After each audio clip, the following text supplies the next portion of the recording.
curso de psiquiatría clínica exige que el estudiante domine el examen mental. El examen mental es una herramienta diagnóstica para saber cuál es el grado de compromiso mental que tiene el paciente. ¿Cuándo se toma el examen mental? No se toma, digamos, de manera frecuente. Observamos, se toma cuando vemos que hay conductas desadaptativas o hay estados emocionales que generan malestar a la persona. Ahí se toma el examen mental. El examen mental tiene dos partes. La parte de datos, por ejemplo, los datos de filiación, nombre, edad, sexo, grado de instrucción, ocupación, estado civil, etc. Los antecedentes heredofamiliares, ojo, acá vamos a ver la parte genética, y los antecedentes heredofamiliares tienen dos partes, ¿no? Lo que es salud física primero, SF, salud física, y luego salud mental. Si es heredofamiliar, ¿de quién se recogen los datos? De los padres, principalmente, padres y hermanos, ¿ya? Padres y hermanos. El motivo de la consulta es el dato, o sea, es el signo-síntoma que el paciente refiere que lo hace venir al médico, porque este examen mental es hecho para ustedes los médicos, no para los psicólogos. Todo esto lo vamos a hacer el día de hoy, ¿ya? Solamente que el día de hoy vamos a hacer dos cosas. Primero, voy a ponerle bastante fuerza a los 4 primeros partes, o sea, a las 3 de datos y al área fisiológica. Voy a hacer todo, pero conforme van pasando las semanas, le voy a comenzar a dar más fuerza a cada área. ¿Ya? Esa es la primera advertencia. Lo segundo, doctores, es que en las primeras sesiones yo voy a poner palabras clave, como por ejemplo voy a poner mati, voy a poner emoción, ¿no? Ánimo, pero el examen mental tiene que ser redactado, o sea, observamos en el área fisiológica que el paciente tiene dolor corporal general, además hay hay somnolencia o hay disminución del apetito, así se redacta. Solo que el día de hoy voy a comenzar a poner palabras clave, no sé si me entienden. Muy bien. La segunda parte del examen de casos clínicos es el diagnóstico presuntivo. ¿Qué significa? Que usted va a determinar cuáles son los signos y síntomas y a partir de ellos usted va a llegar a un diagnóstico. Puede ser un síndrome ansioso de tipo trastorno de pánico, puede ser un trastorno de ansiedad generalizada, no sé, y aquí en justificación tiene que demostrar por qué. ¿Cómo es una justificación? Imagínense que estamos frente a un síndrome ansioso, ¿ya? Entonces yo digo, trastorno de ansiedad generalizada, ¿cuál es? Entonces veo, por ejemplo, tensión motora. ¿En qué parte del texto dice que el paciente está tenso? Imagínense que una parte del texto dice que el paciente le cuesta relajarse, tiene un dolor en el cuello que le ha generado una contractura de manera crónica. Esa es mi demostración de que en el caso clínico hay una tensión motora. No sé si se entendieron las dos partes, doctor. ¿Ya? Muy bien, entonces, por favor, una lectura más y comienzan a llenar, sobre todo hasta aquí, hasta el área fisiológica. ¿Ya? Pueden comenzar. De manera individual, por supuesto. ¿Ya? Si por ahí quieren consultar a su compañero, ¿ya? Pero cada uno lo hace su trabajo. Todos tienen descargado el caso clínico. Voy contando por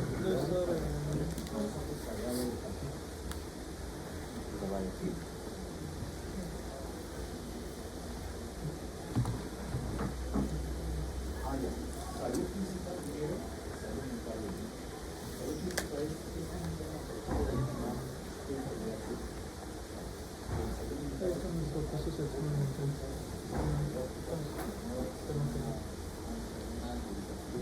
¿te acuerdas lo de la salud fisiológica? Toma apuntamiento. A ver, intenten resolver, doctor.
vamos a comenzar.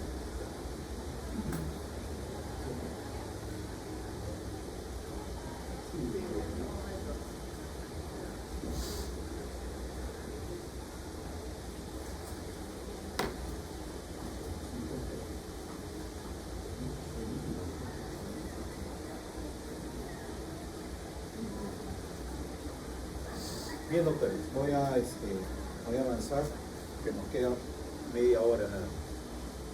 Recuerden, voy a repetir lo que dije al inicio, que para el examen de evaluación continua 3 se les va a pedir realicen el examen mental de este caso clínico y luego lleguen a un diagnóstico presuntivo. Son independientes. Ahora, son independientes, me refiero, usted puede hacer el diagnóstico solo sin hacer examen mental. O usted puede hacer el examen mental sin diagnóstico. Pero para que se cumpla lo que dice el sílabo, ustedes tienen que hacer ambas cosas. Ahora, comenzamos. En el examen mental comenzamos con la dato de filiación, ustedes me van a ayudar, yo voy tomando nota. Recuerden que esta primera parte es, yo pongo palabras clave, pero siempre tiene que ser redactada. El paciente manifiesta. Comenzamos. Dato de filiación. ¿Cómo llamamos al paciente? Alejandro. En su barrio lo conocen como AFP. Ahí está. ¿Qué edad tiene AFP? 24 años. Muy bien. ¿Cuál es su grado de instrucción? Secundaria completa. ¿Cuál es su ocupación? Vendedor. Tiene una tienda. Venta por internet. ¿Dónde nació? Cerro de Paso. ¿Qué otro dato de filiación preguntarían? Estado civil. Dice soltero, ¿verdad? ¿Tiene hijos? Porque se puede ser soltero y tener hijos. No refiere. ¿Con quién vive? Claro, ahí no es muy claro y hay que preguntarle porque él tiene temor de que la mamá y la hermana se contagien, pero no sabemos si con él. ¿Su religión? No refiere, no opina, no comenta. Religión no precisa. Bien, listo. Ahora vienen los antecedentes genéticos. Por eso se llama heredofamiliares. Vamos con la salud física. Primero del paciente. ¿El mismo paciente tiene alguna patología? ¿Así se llama asma o tiene otro nombre? El SOP, ¿no? Síndrome obstructivo bronquial. ¿Tiene otra patología el paciente? No. Entonces, acá terminamos con el paciente. En el caso del papá, primero el señor tuvo un problema prostático, habría que preguntarle si fue una neoplasia, pero el señor fallece, ¿no? ¿Fallece de qué? Un virus intrahospitalario. Entonces, padre fallecido. Problema prostático, es lo único que tenemos. Todavía en salud física, estamos en salud física. No, pero el papá tomaba medicamentos antidepresivos. Claro, eso ya le vamos a poner el área de salud mental, ¿ya? Pero está bien. La mamá, madre sana, ¿no? Aparentemente sana. La hermana, sana, mamá, hermana. Ahora viene ya la parte psiquiátrica, ¿no? ¿El papá tomaba medicamentos? Sí. Entonces el papá, antidepresivo.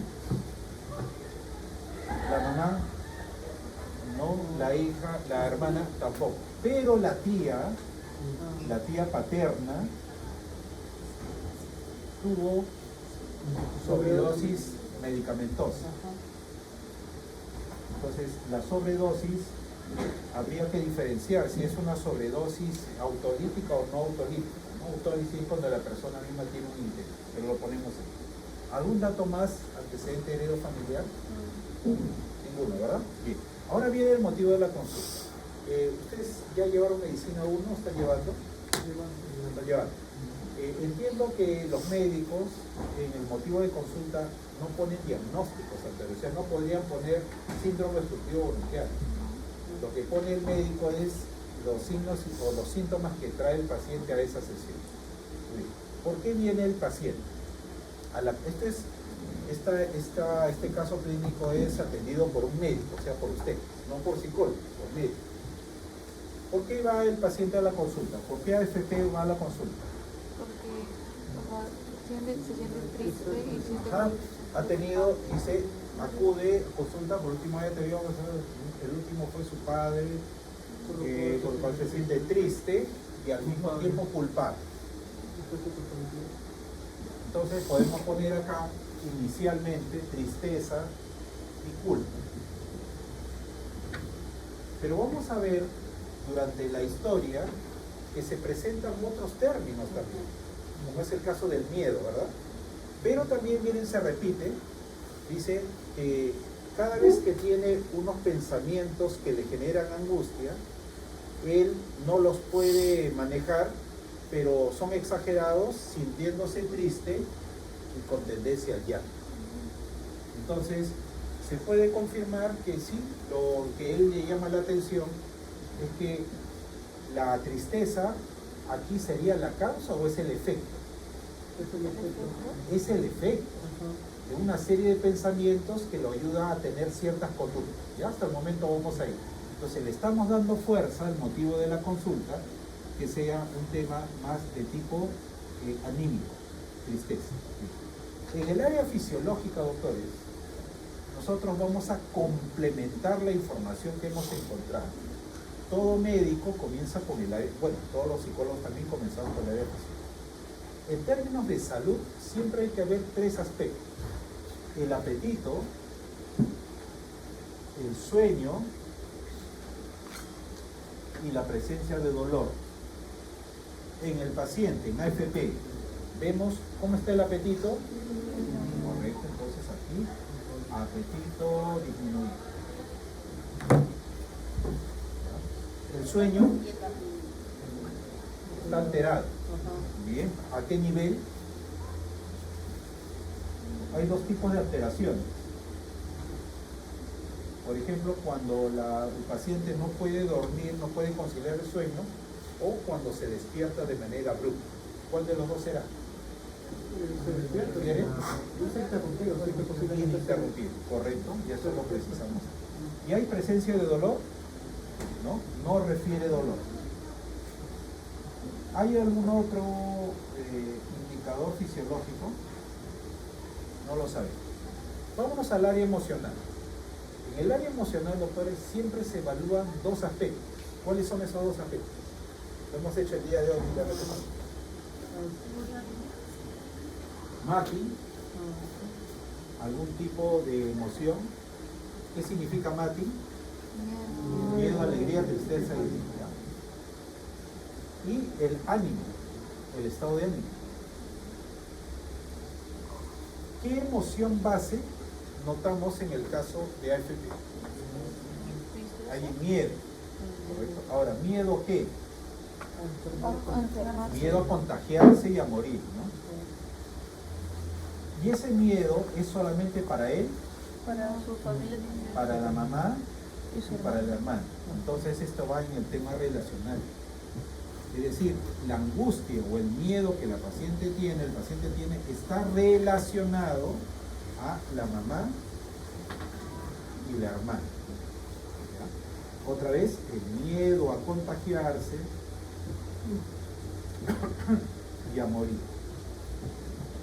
Ahora, este miedo a contagiarse y a morir, ¿cómo se llama? O sea, el miedo es miedo a contagiarse y morir. Pero ¿cuál es el origen del miedo? Cognitivo. O sea, es una idea que tiene. ¿Y de dónde viene esa idea de contagiarse y de morir? de lo que le pasó al papá. Correcto, o sea, tiene sentido. ¿Ya? Bien.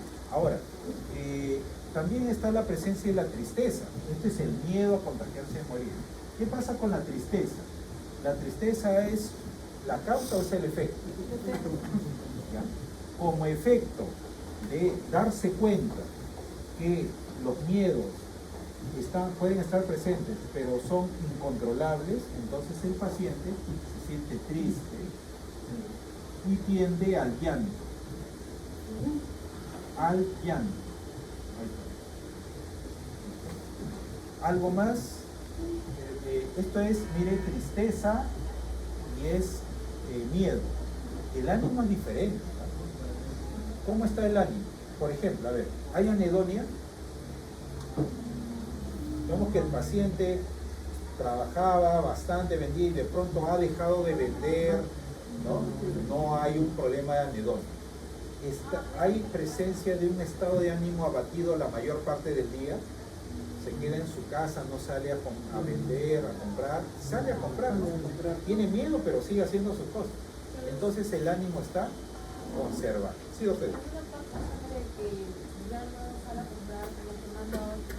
Ah, sí, claro. Porque dice, ahí hay un contexto interesante. Dice,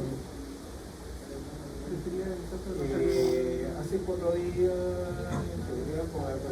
en varias ocasiones, esta situación fue un momento por lo que prefería que otros vayan al mercado para no ver cómo le atendían, Es decir, está más bien evitando. Pero no es por el tema de ánimo, sino es por el rechazo a lo que está viviendo. Ya. Bien, entonces aquí el ánimo estaría conservado. O sea, lo que sí vemos es que el miedo y la tristeza están presentes. Ahora, esa tristeza no es mayor a 2 semanas, no hay anedonia. Por eso le digo, para que ustedes apliquen el formato de examen, el formato de depresión, tienen que haber 2 datos: la anedonia y el estado depresivo, la mayor parte de ellos. Ya no lo tenemos ahí. Vamos al área cognitiva. En el área cognitiva se exploran 3 situaciones. Sí, doctor, ahorita le doy la palabra. En el área cognitiva, ¿usted creo que quería participar en el área cognitiva? Ya, excelente. La culpa, doctores, siempre se expresa, dice, se siente culpable, ¿verdad? Ya. La culpa es una resultante de ¿qué? A ver, por ejemplo, la clase a qué hora comienza? 2:50, creo. El profesor llega 1:15. Está, chicos, no, mejor no paso a lista. Ya, todos presentes. Sitios vacíos, todos presentes. ¿Qué le pasó? ¿Por qué no pasó a lista? Claro, y la culpa es una idea. Por eso que muchas veces sentimiento de culpa, no, doctores, hay que preguntarle, ¿culpa de qué tiene? Eso podría ser una idea. Ahí vamos, doctor. ¿Ya? Vamos a dejar por un ratito el sentimiento de culpa, que más bien vamos a reemplazarlo por el tristeza. Pero en el área cognitiva siempre van 3 palabras clave. ¿Cuáles son? Primero, el estado de conciencia. 2, procesos cognitivos básicos y procesos cognitivos superiores. Ahí está. Esos son los 3 pasos. Por ejemplo, a ver, vamos a ver el estado de conciencia. ¿Cuáles son los 3 estados de conciencia patológicos? La letargia, el estupor y el coma. Vemos un paciente letárgico, estuporoso, en coma, no hay daño. Entonces, estado de conciencia conservado. Estado de conciencia conservado. Ya, pero no es de frente, estado de conciencia conservado. Se aprecia en el paciente el estado de conciencia conservado. Bien, ahora, siempre buscando alguna patología. ¿Cuáles son las patologías de los procesos cognitivos básicos? Para responder tenemos que saber cuáles son los procesos cognitivos básicos. Siempre comienza con la primera letra del alfabeto, la de atención. ¿Hay un problema de atención y concentración? Bien, aparentemente acá el señor tiene un problema con el revisar los billetes. Dice, comienza a cambiar su comportamiento. empezó a sentir duda e inseguridad cuando tenía que comprar en las bodegas y supermercados, de manera que tenía que revisar el billete y monedas varias veces antes de pagar. Esa aparentemente es una idea. Es una idea que me vayan a dar el vuelto, me vayan a dar un billete. A ver, no hay problema de atención y concentración. ¿Hay problemas de percepción? ¿Cuáles podrían ser? Las alucinaciones. No vemos la presencia de alucinaciones, no vemos déjà vu tampoco, porque es más de memoria. En la memoria vemos problemas de memoria retrógrada, anterógrada, ¿no? Porque el Señor cuenta varias veces, ¿por qué? Porque se olvida, no dice que olvida, sino tiene duda, tiene inseguridad. Entonces, procesos cognitivos básicos conservados.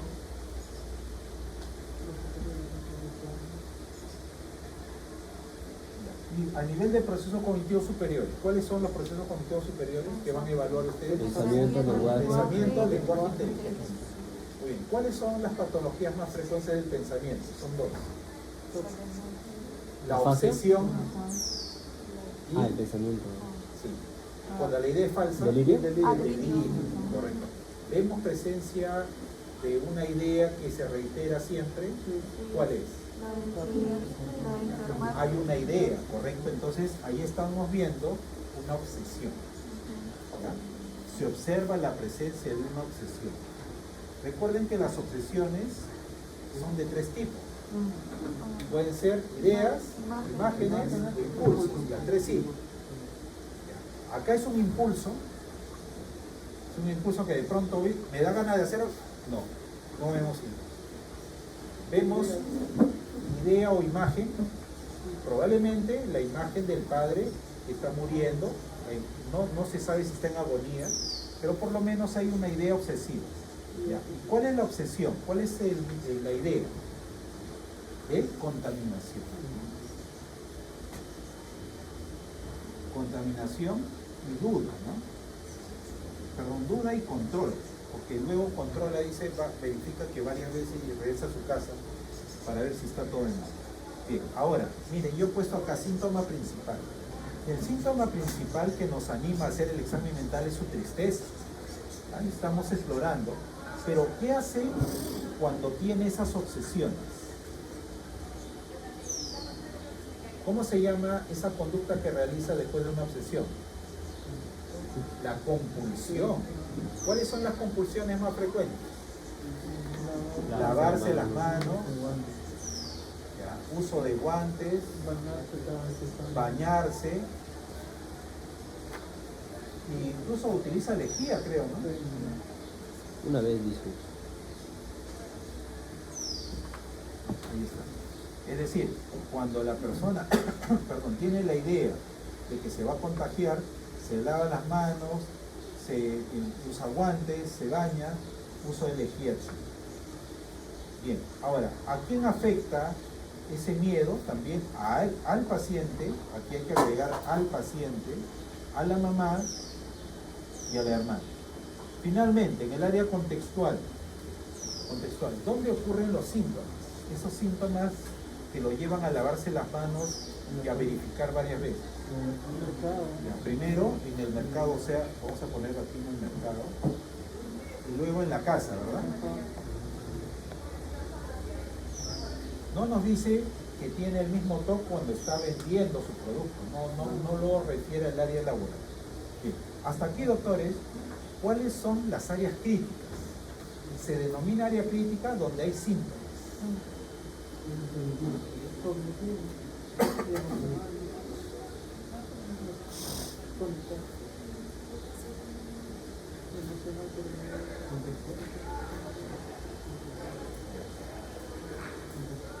Miren, no hay expresión fisiológica de taquicardia, sudoración, que sí nos podría llevar a qué síndrome.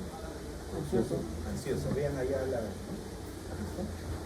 Bien, entonces, aquí estamos viendo, doctores, si revisamos lo que hemos analizado, nos vamos a dar cuenta que su problema de conducta es lo más visible, que se lava las manos, pierde tiempo, que es lo que dice el manual diagnóstico, pero generado ¿por qué? Por la angustia ante la presencia de una idea. Ya más o menos se están dando cuenta hacia dónde nos está llevando, a qué diagnóstico. ¿A qué diagnóstico nos está llevando? ¿Ya? Porque nos está llevando, ustedes dicen, entre las tres áreas, ¿dónde se origina el problema? En el área cognitiva. Entonces, en el área cognitiva tenemos 4 posibilidades: TDAH, demencias, esquizofrenia o TOC. ¿Cuál de ellos? ¿Qué significa TOC? Entonces sería un TOC. Ahora, ¿cuál es la obsesión? Hay que identificar. Donde dice justificación, hay que identificar. ¿Cuál es la obsesión? La idea de contaminarse o contagiarse y morir. La otra idea, porque hay un TOC de orden ahí, de control. Y hay un riesgo de que algo pase en su casa. Bien, entonces vemos, hay 2 tipos de TOC. El TOC de contaminación y el TOC de control.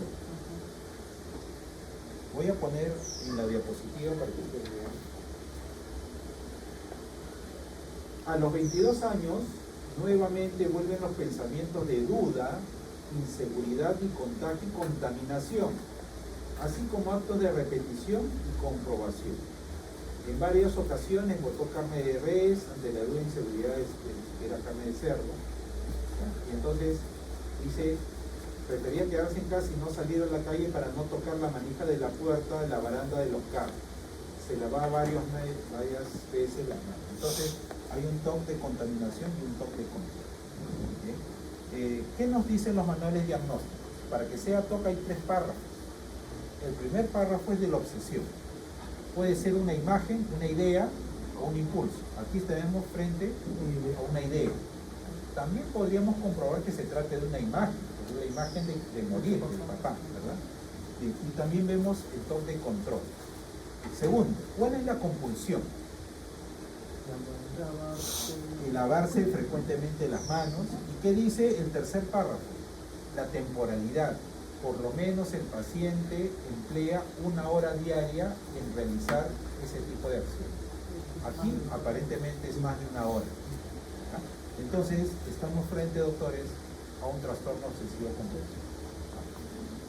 ¿Qué se llevan de este caso? O sea, ¿qué han aprendido? ¿Algún truco? No sé, ¿han aprendido algo? ¿A mirar algo? No sé. ¿Qué se llevan? Aparte de la foto que seguro le van a querer tomar. Luque, van, por favor, firman y me entregan sus exámenes. Ahorita, doctorito, Delgado, no está Delgado, Pusigualpa, Suya, viene rapidísimo, por favor, Mena, Cristian Mena, Cristian, Castro, Andrea, Retamoso, Valeria, Bella, Camila, Santiago, Ani, Caldas, Ángela, Caldas, Zavala, Gabriela, Gabriela Zavala, que el único curso que me va a regular el dinero de tradicional. Zavala no está, Segovia, Joaquín, pásenle a los ¿Qué cosa tiene el examen a los 4 vos? 9.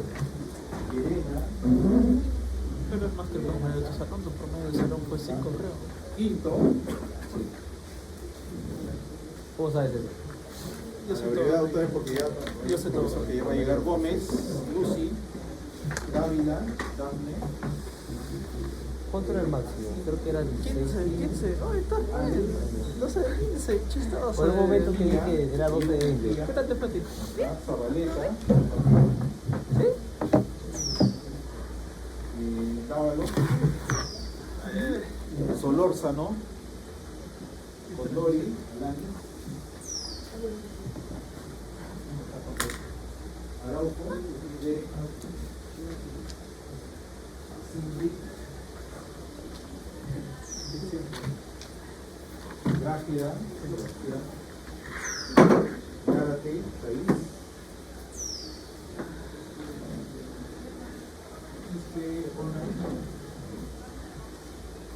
Altamirano, Quispe Joana. Quispe Heidi. María Herrera. Aguirre Jorge. Jorge Aguirre. Taboada Michael. Yo creo que le di pena al doctor. Domínguez. Y Paz Francesca. Francesca la vi por ahí. Ustedes están viendo, están viendo un numerador y un denominador. El numerador es la nota del examen escrito sobre 15 y el denominador es la nota que sacaron en la exposición. Se suma y esa es la nota que ya lo han visto en el sistema. ¿Ya? Bien, ahí nos quedamos, por favor, firman, me devuelven. Si alguien tiene dudas, lo vemos saliendo porque ahorita va a entrar un...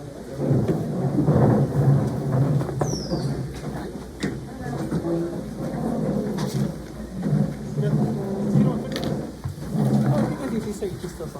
Mira, eso es Sí, tu me voy a retirar.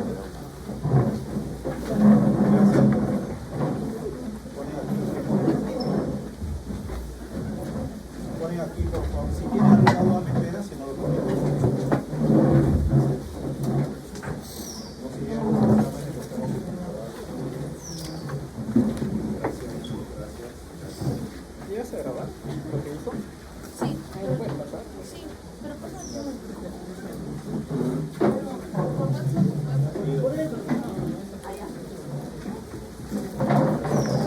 Cuando se me perdió un poquito ahí.